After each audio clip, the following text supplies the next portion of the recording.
What happens to Saul of Tarsus on his way to Damascus has entered our everyday speech.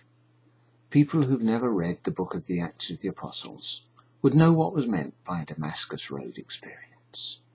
Something utterly life-changing, something that changes your attitudes, your ideas, your behaviour. And that's true.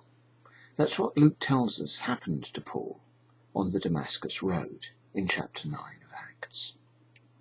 But it's only part of the truth. Because what happened that day changed the course of world history. It changed world history because it was Paul who, above all, recognized that the gospel of Jesus was not just for the Jewish people, but for everyone. And it was Paul who was so committed to that idea that he himself took the gospel all over the then known world. So committed, indeed, that he actually changed his name.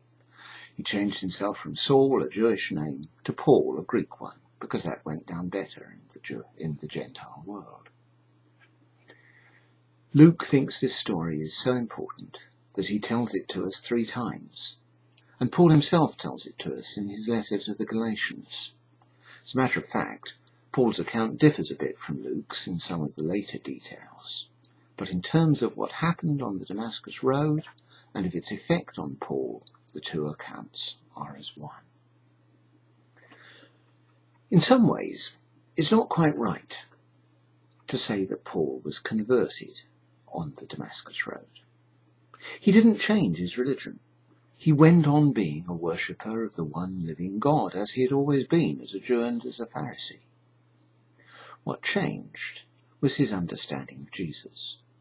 Before, he'd seen Jesus as a blasphemer, a heretic, and Jesus' followers as people who were still going on, trying to persuade the Jewish people out of the proper practice of their religion.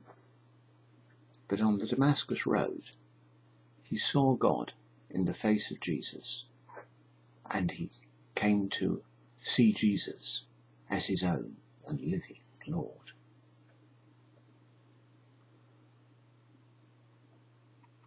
And then, after these dramatic events, Luke shifts the spotlight. He takes us back to Peter. Peter on a sort of tour of inspection of the church, for the time being peacefully growing throughout the Jewish lands.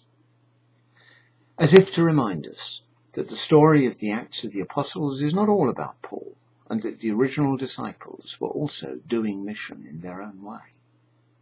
And he gives us this touching story of the raising of Dorcas, which reminds us in so many ways of the stories of Jesus' own healings. An act of love towards one of those unobtrusive people who are the true body of Christ in the world. People who just do good. People who are the reality of the church that both Peter and Paul were beginning to build.